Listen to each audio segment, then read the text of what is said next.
Ada beberapa CCTV yang kami dapatkan, kan ada hasil dari situ. Sekarang proses analisa CCTV pun juga masih berjalan. Kejadian ini kita bukan hanya bercerita di sini. Ya, korban ini berangkat dari rumah menuju lokasi tugasnya, kan ada CCTV juga situ. Tapi ibu mungkin sempat menemui ada orang lain mungkin di situ? Ada di situ.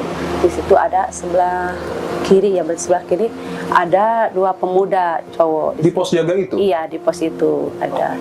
Yang satu menghadap ke jalan, yang satu di sebelah sini di pinggir temannya. Kata saya gini, Pak, Pak Sumarna kemana? Kata saya, kan lihat ya posnya kosong, pintunya terbuka gitu, gelap gitu. Terus kata pemuda itu, pergi katanya. Kata saya, kemana? Ke sana gitu. Oh, kata saya gitu. Udah lama perginya, kata saya. Kata pemuda itu, dia sekitar jam 9-8 katanya gitu. Setelah itu ada yang ibu lakukan mungkin Bu, menunggu sampai jam berapa mungkin? Udah gitu anak pemuda itu panggil, teh mau pulang nggak? Katanya gitu. Mau dianterin pakai motor? Saya bilang gini sama pemuda itu, enggak usah, saya pulangnya jalan berdua sama anak saya, gitu. Ya, berarti mau di sini? Iya, mau nunggu bapak pulang gitu. Ya udah, saya mau ke warung, kata pemuda itu. Iya, silahkan, kata saya tuh. Setelah itu mungkin ibu ada upaya lain Bu untuk mungkin menghubungi? Nggak ada. Saya langsung pulang ke rumah, anak saya nonton TV sampai ketiduran. Saya di kursi, cuman perasaan tuh nggak enak gitu ya. Terus ke kamar, tidurin nggak bisa. Sampai pukul 3, ya kalau nggak sih pukul 3 malam. Ada yang seperti memanggil dari luar tuh, Mah, katanya gitu. Seketika langsung spontan saya keluar. Ayah, kata saya teh gitu ya. Terus sambil berdiri, kok nggak ada orang, kata saya teh ya. Terus kelebat aja seperti ada baju bayangan kuning gitu. Dan mungkin juga itu jadi sebuah firasat Bu ya, sebelum mungkin, akhirnya Pak Sumarna ditemukan meninggal dunia. Iya, kayaknya. Pertama kali Ibu mengetahui bahwa Pak Sumarna ditemukan, mohon maaf, meninggal dunia dengan kondisi tenggelam Bu ya, dan tangan terborgol itu pertama kali ceritanya seperti apa? Jam 9 lebih kalau nggak salah. Iya. Ada 4 bapak-bapak, yang satu pakai armed ya, baju bola gitu ya. Yang satu satpam, yang satu warga, dua warga yang sini. Ibu, saya keluar, apa Pak? Ibu ikut yuk ke tanggul, katanya gitu. Emang kenapa Pak? Ikut aja yuk, katanya gitu. Udah dia jemput, nyampe ke sana udah banyak orang Pak. Kata satpam, Ibu turun dulu yuk, saya turun. Udah turun, langsung lemas saya Pak di situ. Terus ada yang bilang gini, Ibu mau lihat enggak? Katanya, lihat apa? Jenazahnya. Akhirnya Ibu tidak melihat? Enggak, saya udah lemes, udah gemeter, nangis gitu. Jadi saya nggak sempat lihat jenazahnya. Tidak sempat melihat jenazah ya Bu ya. Tapi memang seperti yang sudah diinformasikan, dan tentu Ibu juga sudah tahu kondisi dari almarhum ini, mohon maaf sebelumnya, tapi meninggal dalam kondisi yang tidak biasa Bu.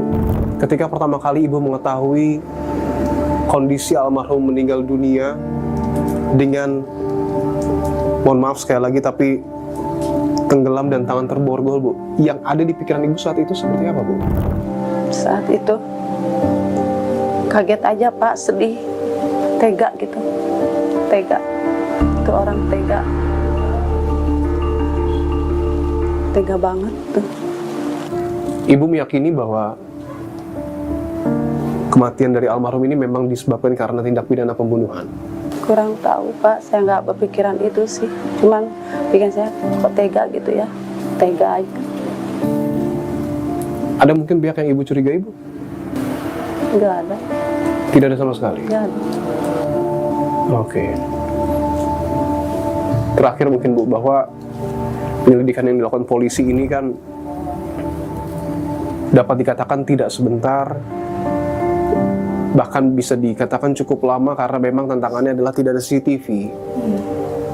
Harapan Ibu sebagai seorang istri yang ditinggalkan oleh almarhum Bapak di tengah proses penyelidikan yang belum kunjung menemui titik terang ini, apa yang ingin Ibu sampaikan, Bu? Saya hanya ingin segera aja tertangkap pelakunya itu aja, Pak. Itu aja, Pak. Supaya ada keadilan untuk almarhum dan keluarga, Bu ya.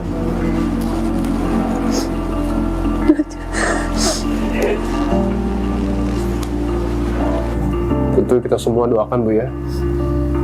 Semoga Ibu juga tetap dikuatkan.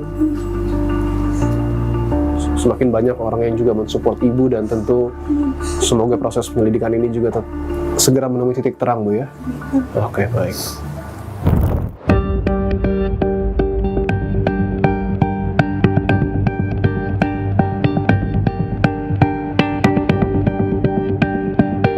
Saudara, kabut kematian seorang satpam di Waduk Jatiluhur masih menyelimuti, lalu celah apa yang kemudian dapat dimanfaatkan oleh aparat kita untuk mengungkap kasus ini, khususnya teka-teki yang berserakan di tempat kejadian perkara. Saya akan tanyakan secara langsung kepada kriminolog Universitas Budi Luhur dengan Mas Luki Nurhadianto. Mas Luki, terima kasih untuk waktunya. Mas Dipo. Saya ingin langsung tunjukkan, Mas Luki, bahwa ini adalah visual drone yang kami ambil di tempat kejadian perkara ketika Sumarna ditemukan meninggal dunia dengan kondisi tenggelam di Waduk Jatiluhur dan tangan terborgol ke bagian belakang. Ini adalah pos jaganya ketika Sumarna piket malam, dan 131 meter. Ini adalah titik ditemukannya Sumarna meninggal dunia. Tapi yang menarik, Mas Luki, bahwa tidak jauh dari TKP ada rumah warga, dan kesaksian dari warga mendengar suara langkah di sebelah rumahnya, termasuk tak lama berselang mendengar suara minta tolong. Analisa apa yang bisa Anda gambarkan dari TKP ini? Ya, yang pertama tentu dari berbagai lokus yang terjadi, sebenarnya ini adalah salah satu bentuk kematian gitu ya, yang dalam kategorisasi tidak wajar. Yang pertama seperti itu. Yang kedua adalah ini sebenarnya cukup untuk dipetakan secara zonal, dalam artian bahwa tidak mungkin TKP-nya lebih daripada ini. Tidak mungkin lebih daripada ini? Tidak mungkin lebih daripada ini. Oleh karena itu, maka kepolisian harus bisa memastikan sejauh mana kemudian interaksi, mohon maaf misalnya seperti itu, ada pelaku dengan korban di sana. Yang berikutnya adalah saat kemudian kita lihat bagaimana kemudian kontur dari wilayah tersebut adalah tempat di mana pelaku dengan korban mengenali dengan cukup baik gitu, titik-titik mana saja yang memang tidak terliput gitu oleh warga gitu, sampai kemudian titik-titik mana saja yang seharusnya bisa jadi tempat di mana akhirnya korban ditemukan meninggal dunia. Oke, dan yang menarik adalah ketika korban ditemukan meninggal dunia, kita tahu bersama bahwa kondisinya saat itu Pak Sumarna ini dalam kondisi tenggelam ya di Waduk Jatiluhur, termasuk juga tangan terborgol ke bagian belakang. Tetapi ada informasi yang kami dapatkan bahwa hasil otopsi dari polisi menunjukkan bahwa ada